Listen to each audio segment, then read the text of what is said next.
Cool. So let me just share my screen then. Here we go. You should be seeing my Chrome. Cool. Slideshow. Hold on. Jumping a bit ahead. So this presentation is going to be talking about functional programming for dummies. So very high level intro stuff. We're not going to go very much in depth, just to give you a taste of what functional programming is about, the way I see it. So first off, we have to kind of define it, what functional programming is, what it does, and so on. Now, functional programming is a paradigm, so programming paradigm, basically a way of doing stuff, in your code. And I'd say that first off, we have to talk about just a little bit about object-oriented programming, the one you might be more familiar with. So basically what you would do in object-oriented programming, you would tie behavior with data in these classes, right? So you have attributes to a class and you have methods that act upon those attributes. So you're creating this construct that ties together two things that, in my opinion, are fundamentally different. So it doesn't really make sense to tie them up together.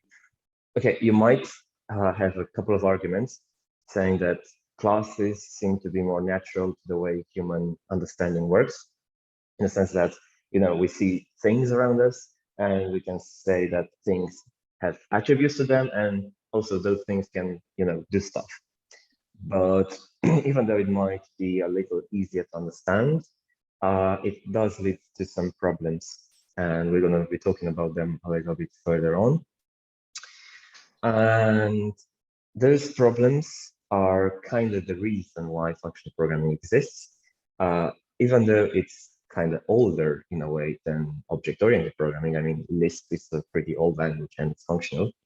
And what it basically does, what's the reason why we do functional, and where it starts is that it's like taking a step back first and going to the definition of a function in the way math has it, right? Like in math, you have functions, and those functions just do one single thing, right? They receive arguments and they process some output, right? In your functions in math. They don't go change the database, they don't go call APIs and stuff like that, right? So that's basically the idea. We're bringing the idea of a function from math much closer to the way we do it in programming. But before we go any further, I just want to emphasize the fact that there's no black or white division here. You don't either write complete object-oriented code or complete functional code, right? You can mix them up. And in my opinion, it's actually very advantageous to mix different paradigms together.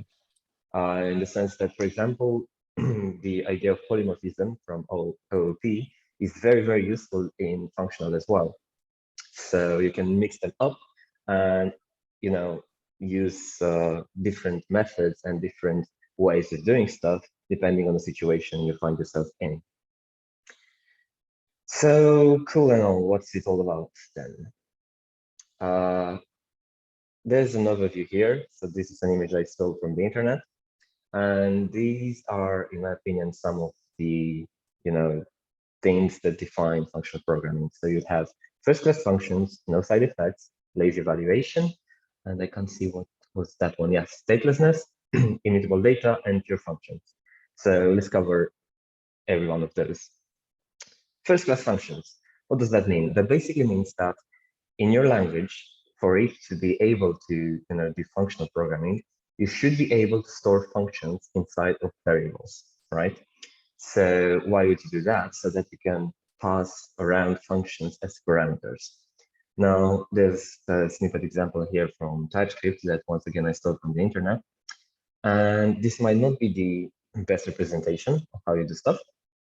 Probably you'll see it more often done using Lambda functions.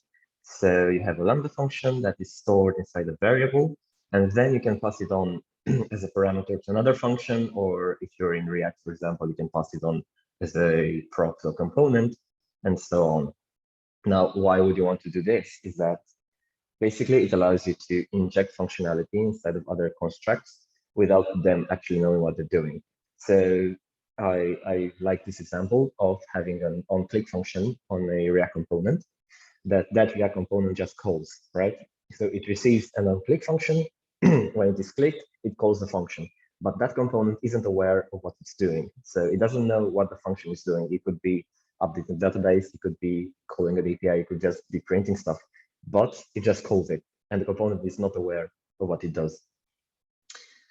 Now, the side effect part is, once again, going back to the math definition of a function.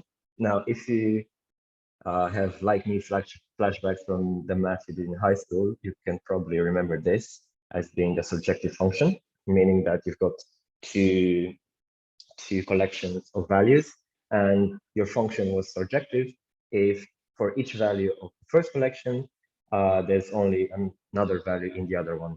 So for the same input, you always get the same output. That's basically it. And why do you want to do this is that your program becomes a lot more predictable. If you know that your functions are always returning the same output for the same input, you're safer. Your function doesn't go around and do random stuff that might lead to bugs and unexpected behavior. Just receive something and get something out, right?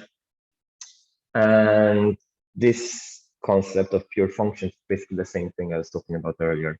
So a pure function is a function that just receives parameters and does computation based on those parameters.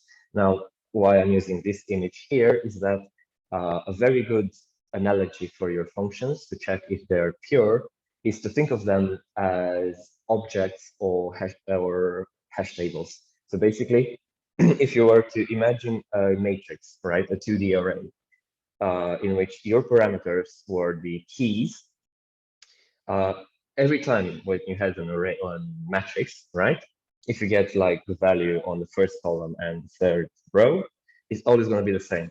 So always when you get, 2 and 3, you get the same value, and you just get a value. You don't do anything else. When you get a value from a matrix, you don't, print a console or whatever. You're just getting a value. So if you could replace your function with an already existent data structure, and you consider the parameter of that function as the indexes you use to get that value from that data structure, that's basically a pure function. It does nothing else than compute an output. There's another thing called lazy evaluation that's very common in functional. And what does that entail is that your expressions are only evaluated, so they're basically run when you need them. So this is very similar to the map operator you might see in JavaScript, or for those that use C#, link, it does the same thing. You have functions that receive other functions as parameters, and those functions are only called when you get a value in your pipeline. So that's like RHS, and there are many likewise implementations. So you just define the function there. It's not called until you need it, right? So you delay the calling of your function, basically. There's another thing called statelessness, which once again ties back to the idea of a pure function, but this is more general, meaning that your program in general shouldn't have a specific state, so that you can be sure of the fact that whenever you give certain parameters, your program is going to do the same thing without changing other things. This applies not only to functions here, it can apply to different modules, it can apply to whole APIs.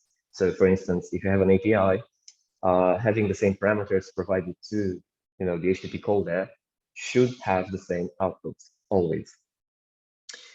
Come on, the next one. And this is the immutability part. So immutability basically means that your data should be as unchangeable as possible. So a good example might be if you have an array and you want to change the elements of the array that have like a specific attribute to them. So for instance, if you have an array and you want to remove all the elements that are like even, right? An array of numbers, and you have even numbers there, and you want to remove the even numbers from the array, right? Now, how would you do that in more imperative style? You just, iterate the array. If one of the elements is even, you'd remove it and shift the array to the left. And that means that you're modifying an already existent data structure. And that can lead to bugs later on. So what immutability means in the context of functional programming is that whenever you have to do modifications like this, it's a lot better to just create new arrays instead of modifying the already existing ones. So in the example I gave earlier, you might use a filter operator and just provide a is-even function to it. So that would be in JavaScript, in C# and so on. And even though it might seem weird that you're just creating arrays and arrays and arrays and arrays, most languages are optimized so that you don't have to worry about it, right? And since you'll have intermediary results, your garbage collector could see that those are no longer used and just remove them later on. So that's not an issue. Now, there are some extra goodies I want to talk about that are very, very kind of tied to functional programming. And one of the things you might see in a functional context is this pipeline operator. And what it does, it's that it's reversing the way you call your functions. So this is an Elixir example. So you might have, the traditional way of calling functions when you have the last one to be executed and the second last one and so on, right? So the order of execution is that this one gets called first, then this one gets called, and lastly this one. And what the pipeline operator does and allows you to do is that you just have the reverse order here. So you have the last value here, and then you pass it on as a parameter to the next function, right? So what this one basically does is just calling string reverse of hello world, right? So you're taking the value hello world, and then you're piping it in to the next function and so on. And you can just chain your functions endlessly here. Now, not all languages have this feature. For example, in JavaScript, you can't use a pipeline operator unless you use certain like experimental features using Babel. But in Elixir, for example, you have it here. And Haskell, I think, does as well, and so on. Now, what a pipe operator can fit in very nicely with is the next one I'm going to be talking about, and that is partial application. Now, what partial application means is that you have, for example, a function that takes in two parameters, and you just provide the first one, and you get the reference to a second function that can receive the last of them. So this is how you would do it in JavaScript. So you have a function that returns another function, right? So if you just call add of 3 here, whatever parameter you pass into the return function is going to have 3 added to it, right? So calling this one here is going to be like 3 passed in here plus 4 passed in here, so you get the result.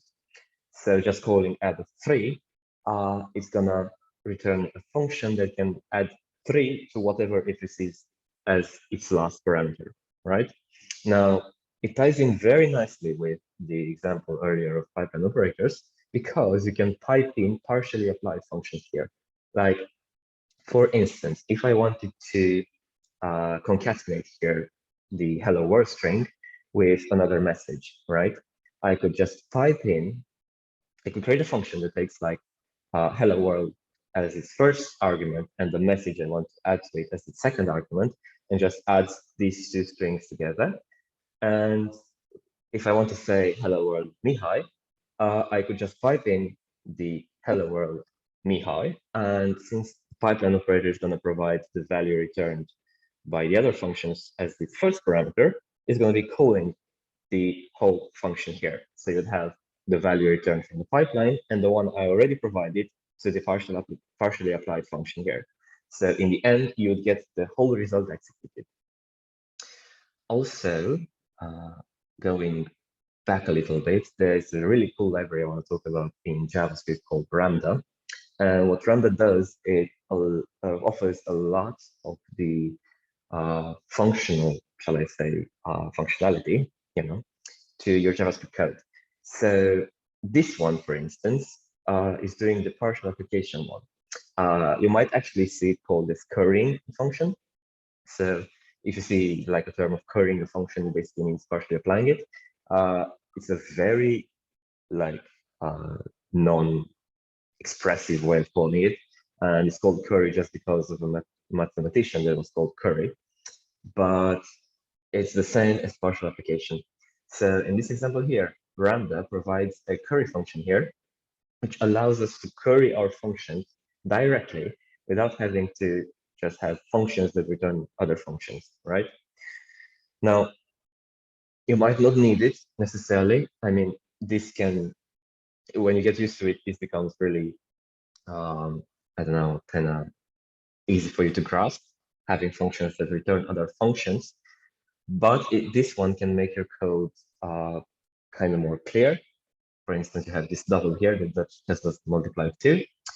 And it also, Lambda also provides a lot more functionality than just this one. So I'm encouraging you guys to look it up.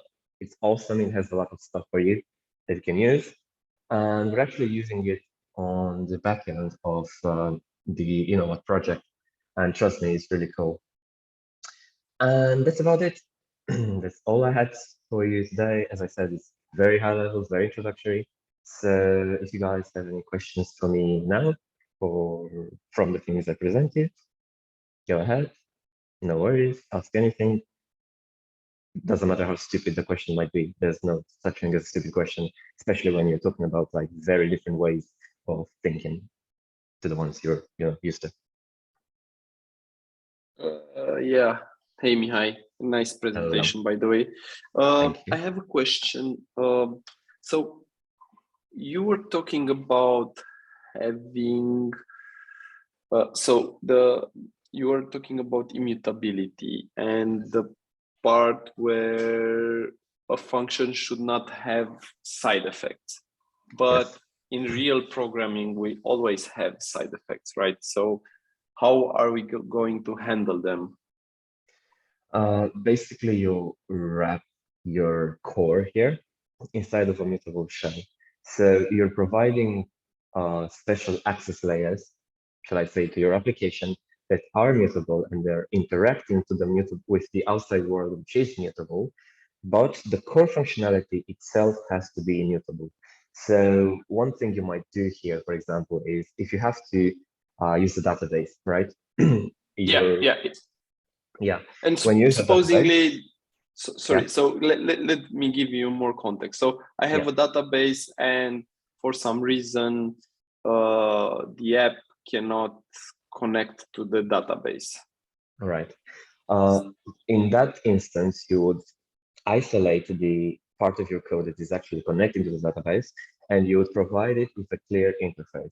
So this is where the whole the whole monad discussion comes in. But the way you can actually handle it is that you would, for instance, create a structure in which you have, I'm going to give a very rough example. You have a Boolean saying okay, right? And then a value, right?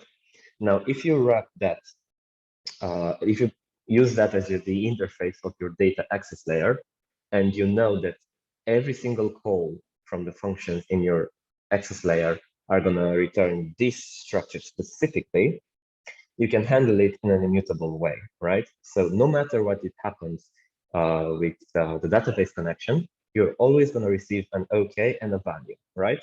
So in the example you gave me earlier, you would have, if the database is unreachable, your data access layer would return a structure of OK false, and the value is going to be probably the reason why it failed, right? And that's another thing that you would probably do. You're expecting failure, right? You're not treating it as an exception the way it's usually done. You know, it's even called an exception when you throw an exception. You're treating failure out of the gate by constructing your data structure, the way your data looks like, in a way that's expecting failure, right?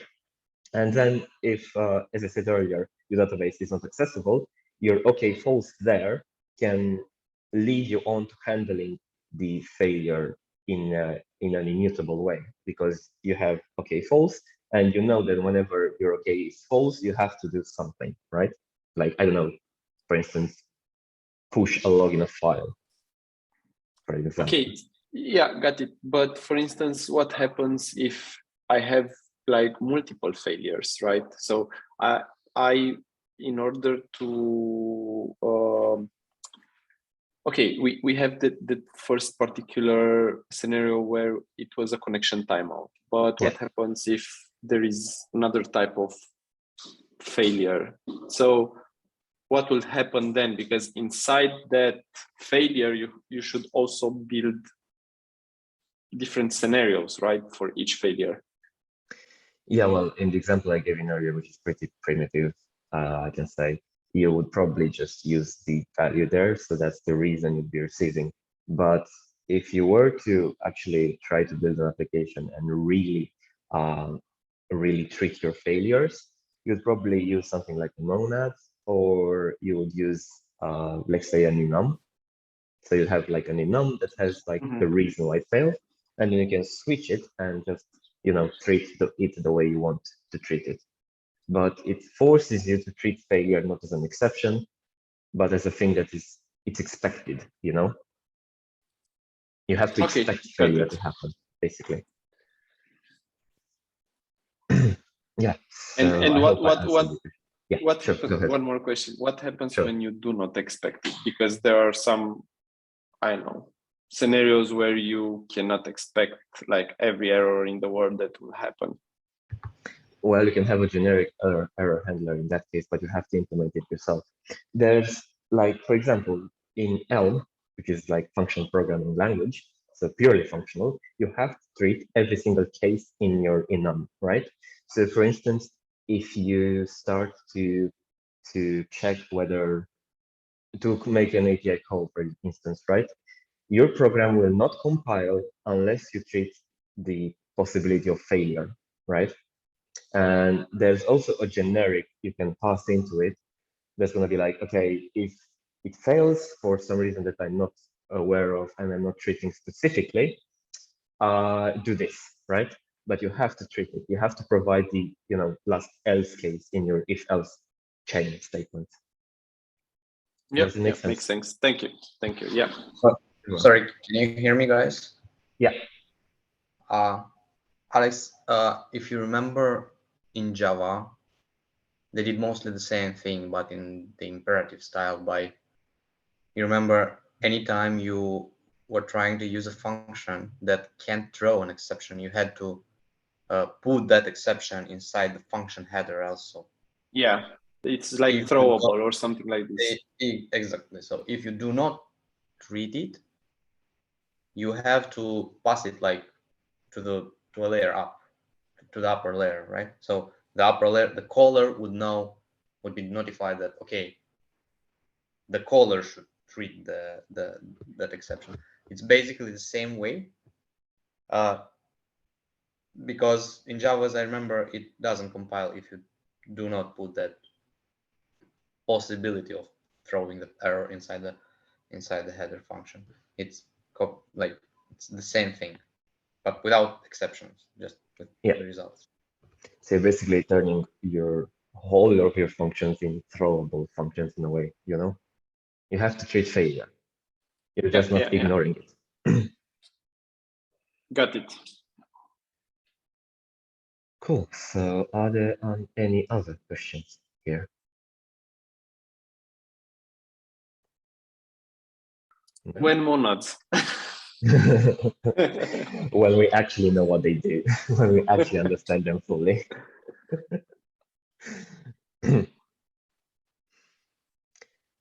Cool. So I'm guessing no more questions then. Wow, I did such a fine job. All right. As always. Right, thanks. Okay, then. Thank you guys for your attention. I hope this is useful for you. We're gonna, as Alex said, we're gonna have this up on YouTube. So if you just want to refresh your memory regarding these concepts, you can just watch it later or share it with your friends or whatnot. So yeah, thank you once more, and I hope this was useful. Thank you. I'll stop the recording. Go ahead.